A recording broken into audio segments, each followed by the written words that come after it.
One email, one sentence, and $4.7 billion was gone overnight. But what Celsius customers didn't know is the man telling them to hold had already pulled his own money out. Over 300,000 people, teachers, nurses, construction workers, watched their life savings disappear overnight.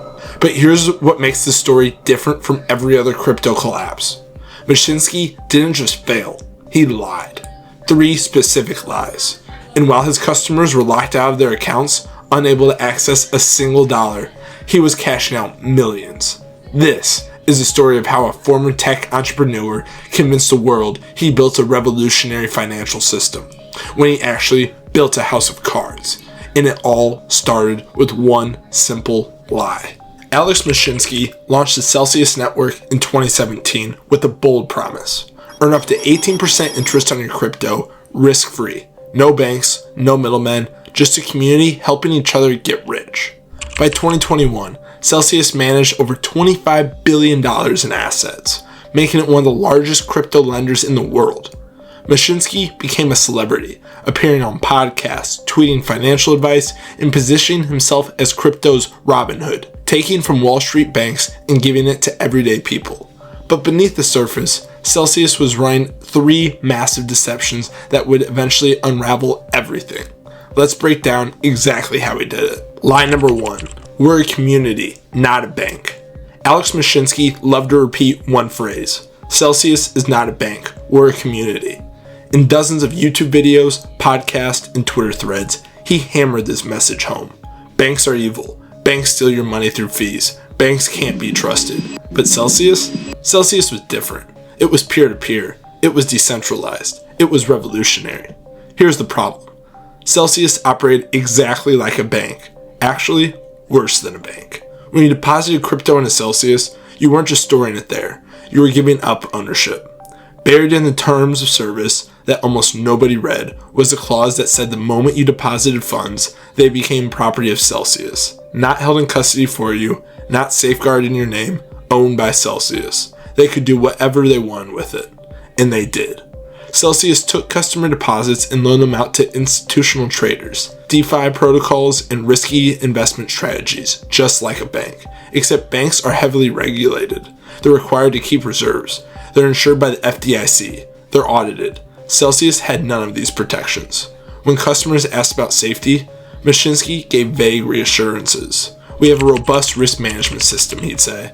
We only work with trusted counterparties. But he refused to provide details. No audits, no transparency, no proof.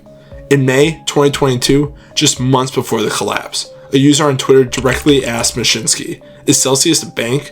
His response, "No, we're a community of people helping each other." But here's what he didn't tell you. Celsius was lending customer funds to a company called 3 Arrows Capital, a hedge fund that was making increasingly desperate, leveraged bets. When 3 Arrows collapsed in June 2022, they took hundreds of millions of Celsius customer dollars with them. Mashinsky called it a community. Regulators called it an unregistered securities offering. Customers called it their life savings. And it was gone. Lie number 2. Your crypto is safe and earning yield. The entire Celsius pitch rested on one impossible promise. Deposit your crypto, earn up to 18% annual yield, and your funds are completely safe. 18%. Think about that for a second.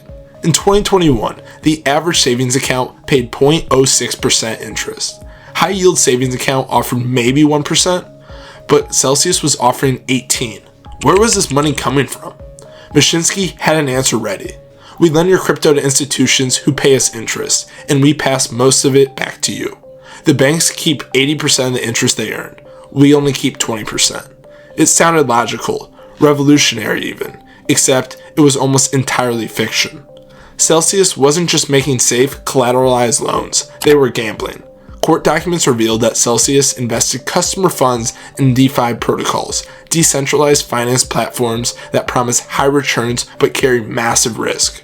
They staked assets in unproven protocols. They made leveraged bets on token prices. They invested in altcoins that could swing 50% in one day. Even worse, Celsius was using new customer deposits to pay yields to existing customers.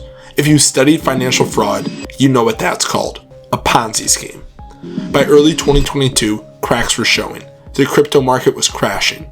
Bitcoin fell from $69,000 to under $20,000. The DeFi protocols Celsius invested in started imploding. Luna and UST, a stablecoin Celsius had significant exposure to, collapsed completely, wiping out $40 billion in value in a matter of days. Celsius was bleeding money, but Mashinsky kept tweeting. On May 16, 2022, he posted, "Celsius has the reserves and is a going concern. On June 7th, we have more than enough to meet any obligations." 5 days later, Celsius froze all customer withdrawals. Over 300,000 people were locked out of their accounts. Teachers couldn't pay rent. Small business owners couldn't make payroll. Retirees watched their nest eggs vanish. One user posted on Reddit, "I have $60,000 in Celsius. That's 8 years of savings. I need it for my daughter's medical bills. What do I do?" There was nothing they could do. The money was gone, and Alex Mashinsky knew it was coming. Lie number 3. I'm not selling. Throughout 2021 and early 2022, as the crypto market became increasingly unstable, Alex Mashinsky had a message for Celsius customers. HODL. Hold on for dear life. Don't panic. Don't sell. We're in this together. On Twitter, he posted screenshots of his own Celsius account, showing he had millions of dollars deposited. "I'm hodling," he'd write. "Diamond hands." He encouraged his followers to do the same. Selling was for cowards. Real believers held through the dips. Behind the scenes, Mashinsky was doing the exact opposite. According to court filings and bankruptcy documents, between May 2021 and May 2022, Alex Mashinsky withdrew approximately $10 million worth of crypto from Celsius. Not after the collapse, before it. While he was publicly telling customers their funds were safe and encouraging them to deposit more, he was quietly pulling his own money out. Let that sink in. The CEO of the company, the guy with access to all the internal data, the one person who knew exactly how precarious things were, was cashing out. Meanwhile, he was telling his customers to buy more, deposit more, trust the system. Even his own wife withdrew assets. In October 2021, court documents show that Mashinsky's wife withdrew large sums from her Celsius account, months before the freeze. When customers started asking questions in early 2022, Mashinsky's team went into damage control mode. They posted carefully staged videos of Alex at the Celsius office, talking about how strong the company was. They highlighted new partnerships and features. They doubled down on the community messaging. On June 8, 2022, less than a week before freezing withdrawals, Mashinsky appeared on a Twitter Spaces call. A user asked directly, "Alex, do you have your own money in Celsius right now?" His answer, "Of course I do. I'm all in on Celsius. I believe in what we're building." It was a lie. Most of his money was already out. 4 days later, Celsius stopped all withdrawals. By July, the company filed for bankruptcy. By July 2023, federal prosecutors arrested Mashinsky on fraud charges. The indictment stated he misled customers about the company's financial health and withdrew his own assets while encouraging others to deposit. Today, Alex Mashinsky faces multiple felony charges, including wire fraud, conspiracy, and securities fraud. If convicted, he could spend decades in prison. Celsius customers are still fighting in bankruptcy court to recover pennies on the dollar. The damage? $4.7 billion in customer assets frozen. Over 300,000 people impacted. Lives ruined. Retirements destroyed. Families torn apart. But here's what makes the story important. Celsius wasn't some elaborate, sophisticated scheme. The warning signs were everywhere. The 18% yields that defied economic logic. The refusal to provide audits or transparency. The terms of service that stripped customers of ownership. The CEO cashing out while telling others to buy in. Every major fraud in history follows the same pattern. Too good to be true promises, charismatic leaders, and victims who wanted to believe. Celsius was just the latest chapter. 3 lies, $4.7 billion, and hundreds of thousands of people who learned the hardest lesson in finance. If someone promises you an extraordinary return with no risk, run. Because in the end, there's no such thing as free money. Thanks for watching, and we'll see you in the next episode.